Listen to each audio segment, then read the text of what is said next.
What does folk religion mean? Who has folk religion?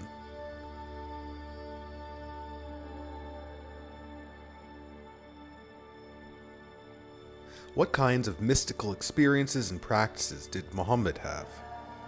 Define dua and describe the Isra and the Miraj.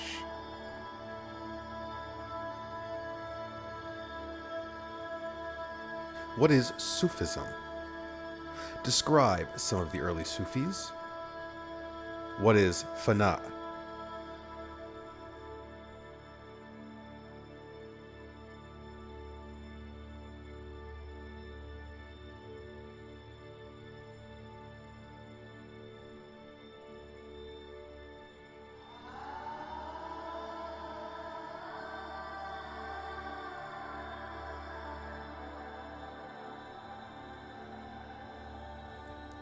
Whenever you study a human phenomenon, like history or literature, you almost always are only seeing the upper rungs of a given society. Like today, in the past, the news was written by the affluent. Art is patronized by the affluent. History books are written from the point of view of the affluent. And even though the wealthy and the powerful are always a tiny minority in any given culture, they have far more voice than anyone else. Indeed, that voice is part of their power. Well, religions, including Islam, are no different. Whether you're looking at theological treatises, philosophy books, science manuals, fine art, or law books, you're almost certainly seeing the thoughts of someone who doesn't work in the field or in the factory. All human products of art, science, and religion carry this certain politics within themselves, that they are reflecting the top of society, not the much larger bottom. Peasants outnumber sultans 1,000,000 to 1. But it would be far easier to find the words or thoughts of a medieval sultan than those of a medieval peasant. Say, for example, you're in an Islamic library somewhere in the majority Muslim world. And there, you're reading a book on Islamic law, and it says smoking tobacco is haram, forbidden according to God's Sharia. Well, the immediate takeaway here is Muslims don't use tobacco products, or at least aren't supposed to. Well, then you put the book back on the shelf and you go out into the street. And what do you see? Hundreds of people smoking tobacco products like cigarettes, cigars, and hookahs. All of these people are Muslims. So what gives? The professional scholar of Islam says that Muslims aren't supposed to smoke, but the Muslim masses say otherwise. So who speaks for Islam here? Typically, we assume that the person who wears the fancy clothes or has the official sounding titles knows what they're talking about, so they speak for Islam. But then, we remember that the only reason that we think these people speak for Islam is because we're predisposed to think that those who have power have more authority. This scholar who wrote this book is probably on the payroll of a mosque, a school, or a government.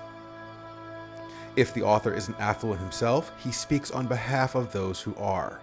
So when we say that someone is an expert on Islam, or on history, or law, or art, or whatever else, are we saying that they speak for the masses, or are they speaking for the powerful? Another example.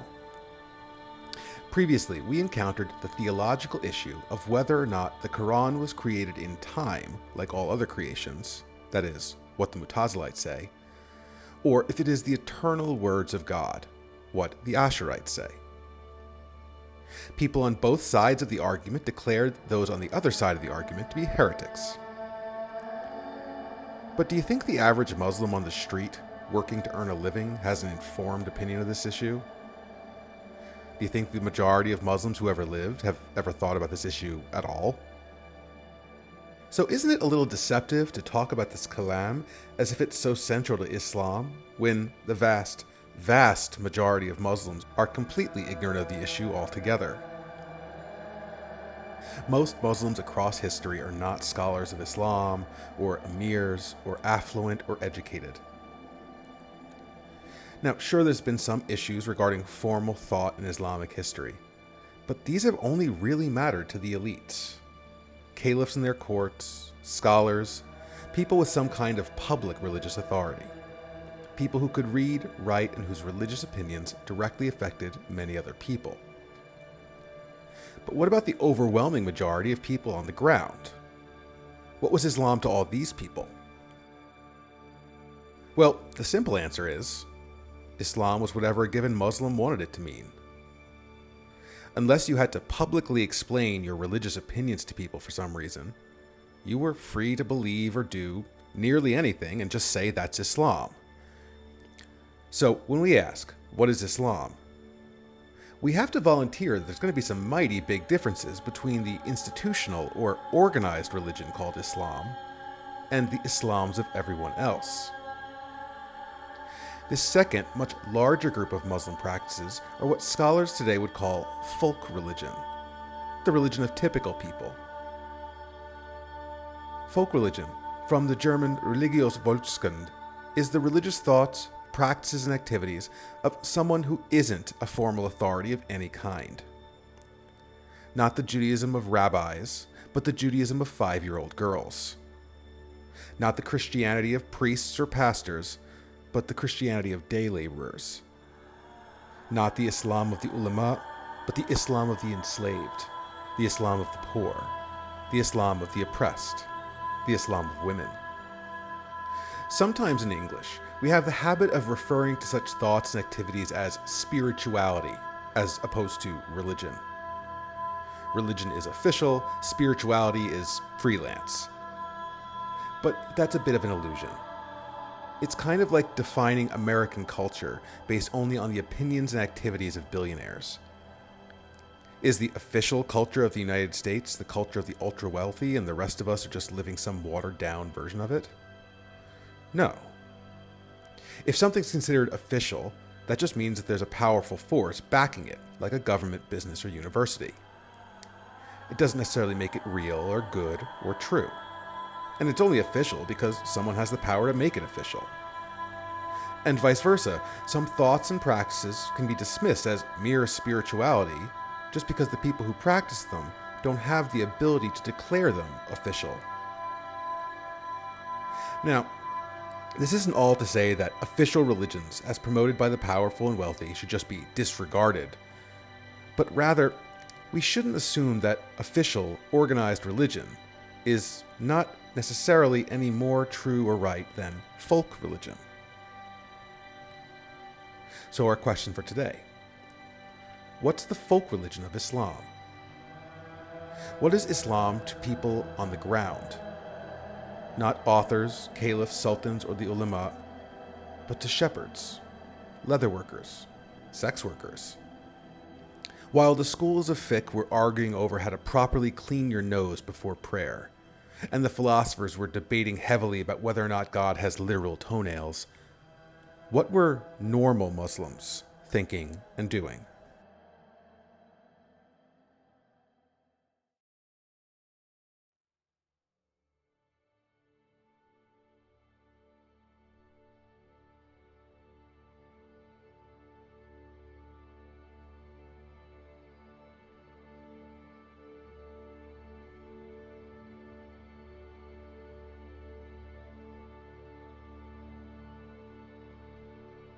Even going back to the Prophet himself, who was a commoner, we can notice some things that he did and experienced that aren't really a part of anyone's official Islam, and yet can also clearly be called Islam. That is, Muhammad seems to have practiced some forms of mysticism. Mysticism, from the Greek word for something hidden, is a religious activity someone does to have a direct, personal experience of the ultimate in this lifetime.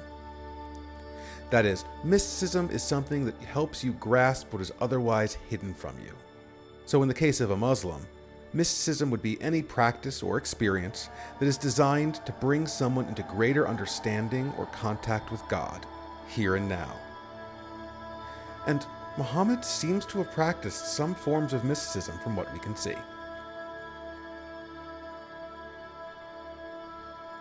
Remember the story from the Sirah of Ibn Ishaq when Muhammad received the first revelation of the Quran from Gabriel on top of Mount Hira. Muhammad was sleeping up in a cave, and Gabriel appeared to him with the first bits of the Quran on a piece of cloth. Well, what was Muhammad doing up there sleeping in that cave in the first place? Ibn Ishaq, the first person we know of who reports this story, mentions that Muhammad was practicing something called tahannuth.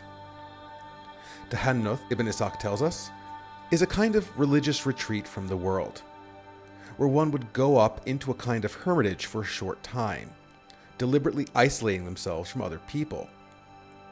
You would offer alms to the poor and the needy, and then hide away somewhere where other people wouldn't run into you, in this case a cave up in the mountains. And there you would fast and pray. Now, official Islam, that is, the visions of Islam that appeared during the future caliphates and were enforced by official rulers and their ulama, has no ritual like this. Tahannuth is not required by any fatwa or endorsed by any madhab, Sunni or Shiite.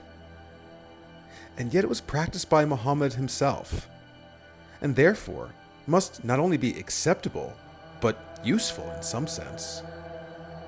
In this case, tahannuth was the condition in which Muhammad received the first revelation of the Quran.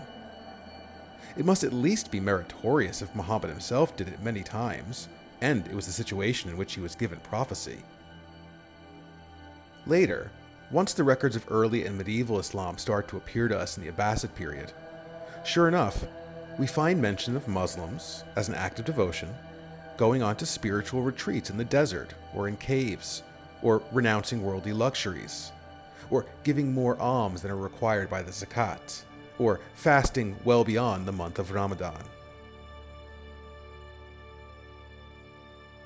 Also in the life of Muhammad himself, we see practices of supererogatory prayer called dua, literally meaning calling out or invoking. The dua is any prayer beyond the 5 daily salats that are required of all believers. The dua is the informal prayer of Islam. It doesn't have to be said in Arabic like the salat does, and there's no one particular way or time in which to do it. The dua could entail doing extra rak'ah, cycles of prayer during your regular salat, but really it can be any act of pious prayer aside from those 5 daily salats. For the most famous example from Muhammad himself, he would perform a prayer that was like the salat in form, but he would say it in the middle of the night. This is the tahajjud, a prayer said after the evening salat and before the morning salat. Muhammad and many of the people of his ummah would stay up late into the night doing cycles of salat, the rak'ah, as many times as they liked. It's even mentioned in the Quran. And during a part of the night, perform tahajjud beyond what is required of you. Perhaps your Lord will raise you to a position of great honor. Again, notice that the Quran says this is a good thing to do, and even that God may reward you for it. But it's not required of you. It's an act of personal devotion. It's extra credit. We also have records of Muhammad having experiences or visions of divine mysteries and hidden things beyond his immediate role as the receiver of the Quranic revelation. The 2 most famous examples involve supernatural journeys Muhammad took in his lifetime. Both are alluded to in the Quran, but neither is fully described there. Instead, these stories are found in the Sirah and Hadith literatures. The first story is called the Isra, the journey by night. There are a number of different versions of the story, but roughly they all go like this. Muhammad is still living in Mecca, and he's asleep. In most versions of the story, he's sleeping next to the Kaaba. Then Gabriel appears and literally kicks him awake. He presents Muhammad with a kind of supernatural animal called Buraq, a steed with the miraculous power to move as fast as its own vision. So each step Buraq takes is as far as he can see. Muhammad is mounted on Buraq and off they ride. In a flash, they're hundreds of miles away from Mecca in Jerusalem. And there, Muhammad, Buraq, and Gabriel are now in the great temple of God at the height of the city. Now, the Temple of Jerusalem was destroyed more than 5 centuries before Muhammad was born. So it seems that they've gone backwards in time, too. Or perhaps they've jumped out of time itself. There, in this past moment or time outside of time, they are greeted by a number of former prophets: Abraham, Moses, and Jesus, who again, all lived long before Muhammad and all at different moments in history. Muhammad joins these other prophets and all together they perform a prayer to God. Then, Gabriel approaches Muhammad with a selection of beverages to drink. Muhammad chooses to drink milk, and Gabriel congratulates Muhammad on choosing milk because he says, "This is the natural way." Then, they depart back to Mecca and Muhammad returns to his sleep, telling his companions of his experience the next day.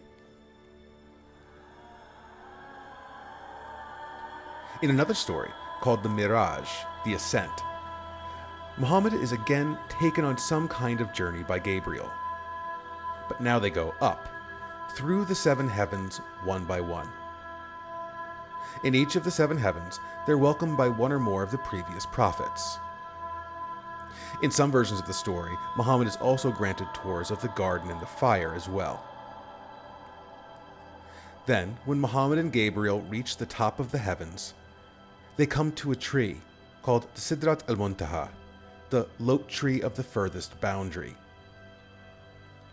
Gabriel says that from here, Muhammad must go on alone, for if Gabriel or any of the other angels pass this point, their wings will burn. And so Muhammad passes this tree, and there enters the company of God himself. The sources differ about whether Muhammad actually sees God with his eyes or not. And there, God gives Muhammad the order to tell his people to say the Salat 50 times a day. Muhammad leaves, and while going back down through the heavens, he runs into Moses, who he had met on the way up. Muhammad tells Moses about the 50 required prayers, and Moses tells Muhammad to go back to God and ask for a smaller amount, as 50 prayers a day seems like a bit much.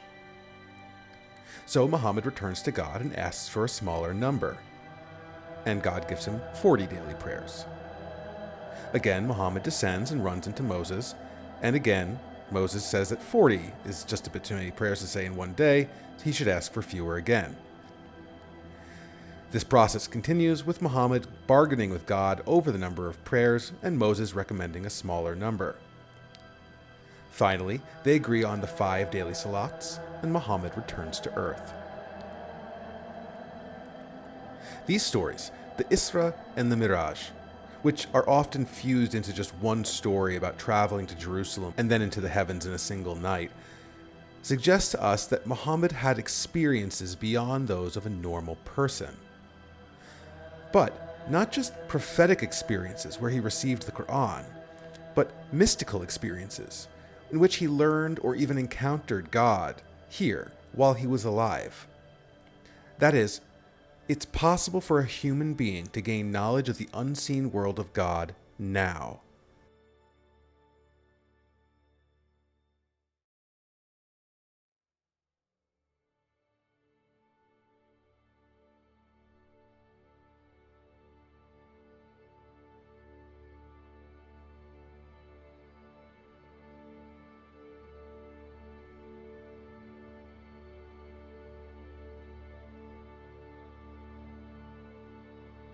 Let's go back to the origins of Islam again for a second. In the Quran, we are told that only God is God, and that all other things are just ayat, signs of God. The entirety of the created world points to something beyond the created world, to the unseen. And because there are signs of God everywhere, none of this should be news to anyone. We already know the truth, we've just forgotten it, or ignored it, or misinterpreted it. Therefore, the Quran and the Prophet who brings it are dhikr, reminders of God. They are telling you to remember something that you already know at some level. So therefore, dhikr also refers to any activity that can help you remember God. So for instance, reciting the Quran, or saying God's 99 names, or saying the Shahada. Well, these are acts of dhikr. They help the Muslim remember God and look beyond the mundane world.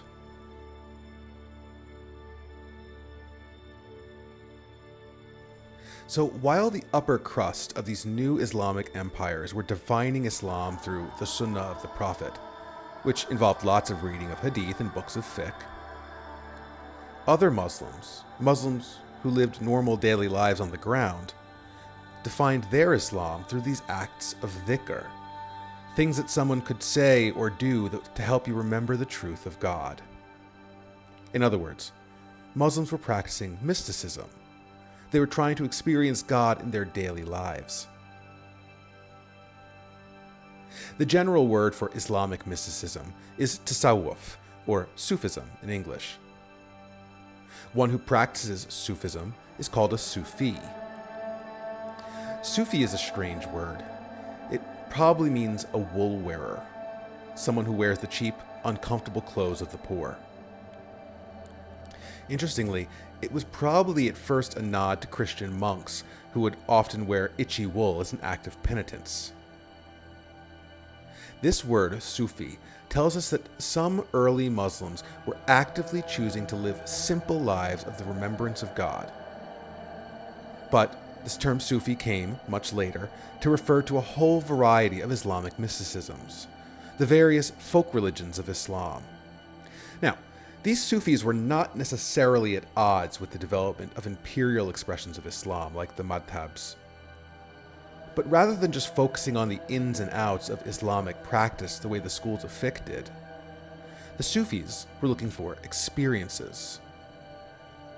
They would recite the Shahada, or the names of God, or short sections of the Quran over and over again, perhaps thousands of times in a day. Or they would say not only their 5 daily prayers, they would pray endlessly throughout the night, or say personal dua over and over again, or even sing or dance until they passed into states of religious ecstasy.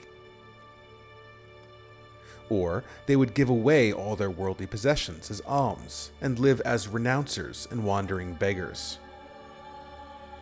Or they would fast for long periods of time, even when it wasn't Ramadan.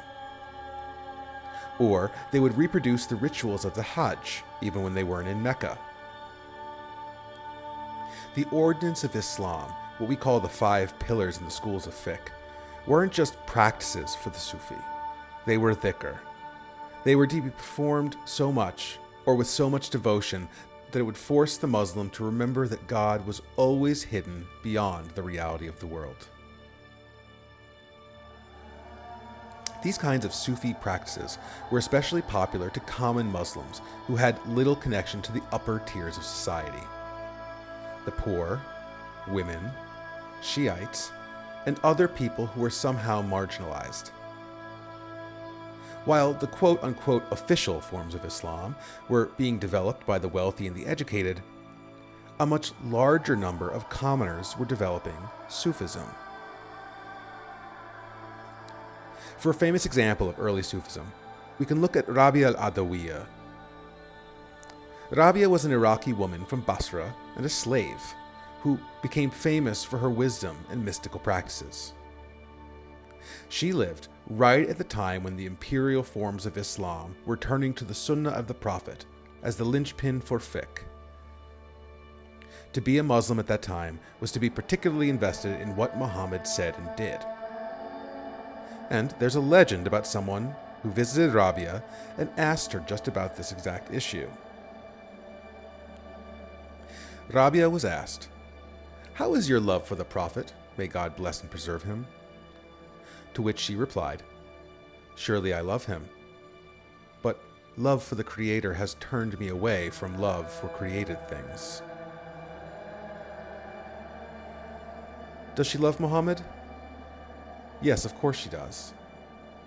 But she doesn't fixate on that because the only thing she really loves is God himself.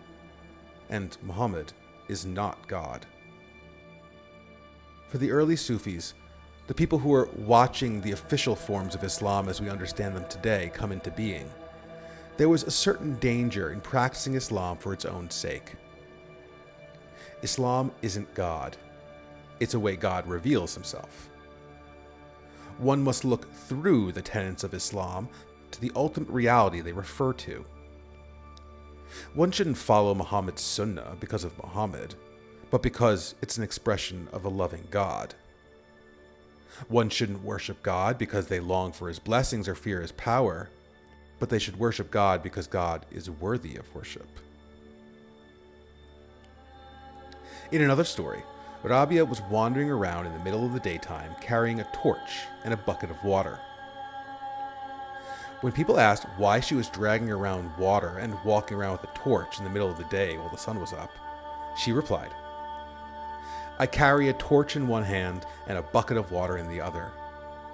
With these things I am going to set fire to the garden and put out the flames of hell, so that voyagers to God can rip the veils and see the real goal." If someone worships God because they want to go to the garden, they don't love God, they just love themselves. They just want to be rewarded. That isn't devotion, that's selfishness. If someone worships God because they fear damnation, that's not love for God either. They just fear pain.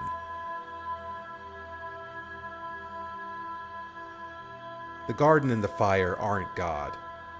They're like veils, blocking the Muslim from understanding the unseen truth. They're just signs, and you need to look beyond them. Back to the Quran again. In the Quran, the ultimate sin is shirk, association. Nothing in the whole world is God. God is one, unique, and beyond everything we see and know about. So, worshipping another God is shirk, because other gods are not the real God. But it isn't just about polytheism. Treating anything other than God as God is shirk, because no other thing is God.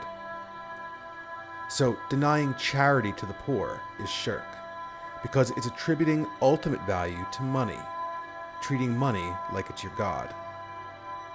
Being obsessed with drinking or eating or sexuality is shirk, because you're treating alcohol, food, and the body as gods when they're not. So, for the Sufis, there is one false idol that is particularly problematic. You.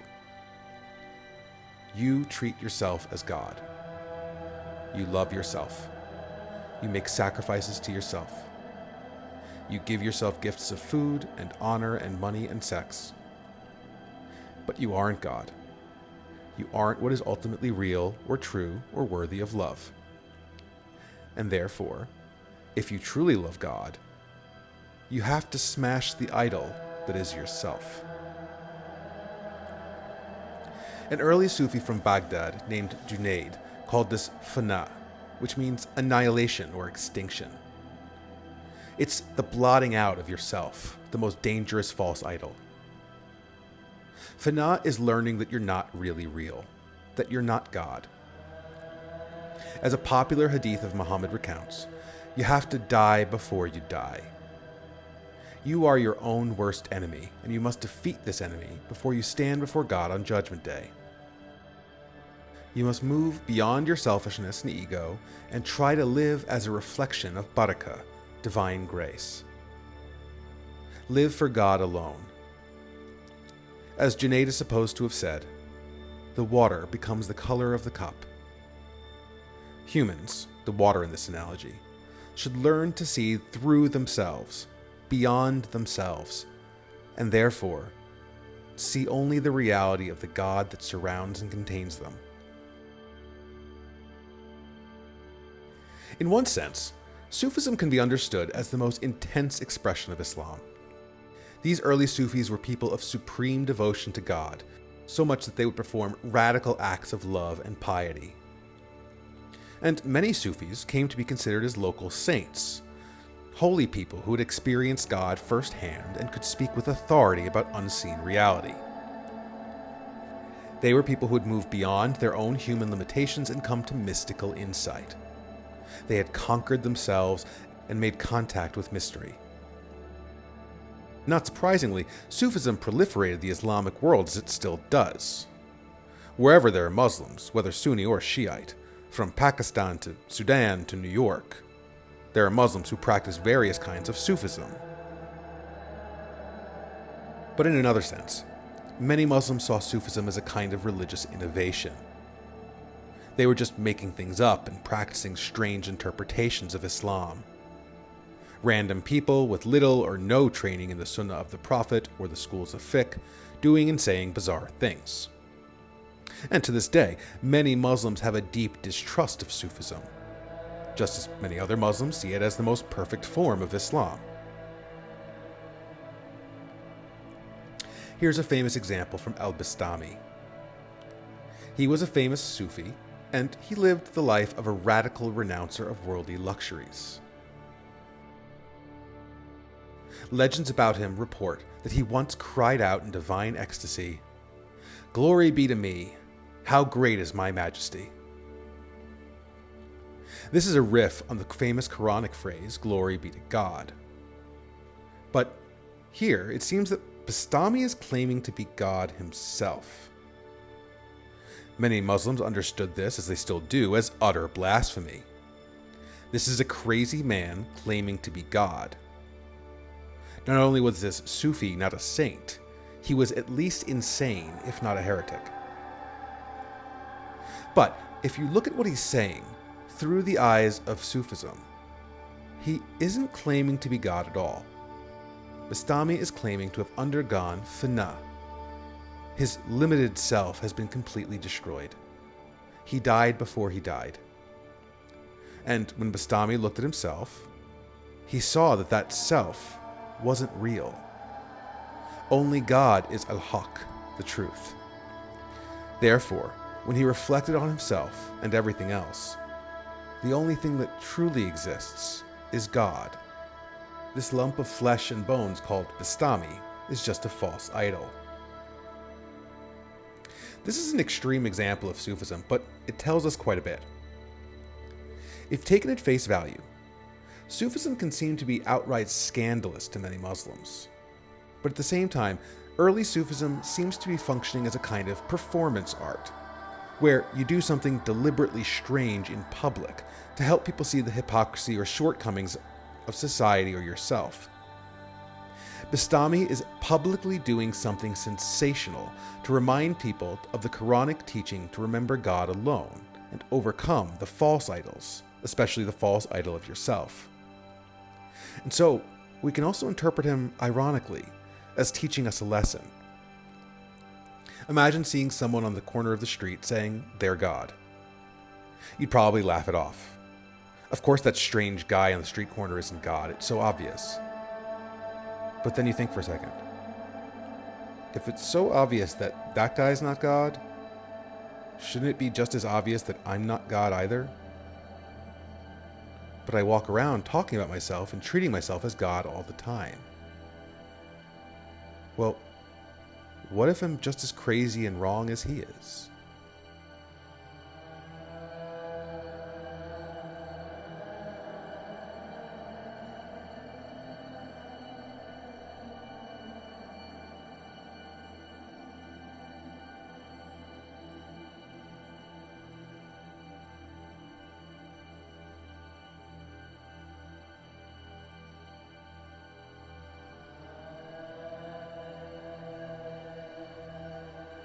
What does folk religion mean? Who has folk religion?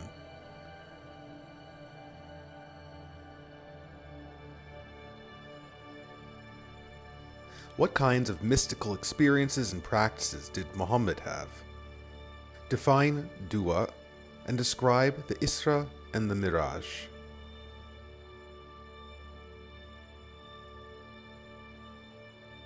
What is Sufism? Describe some of the early Sufis. What is fana?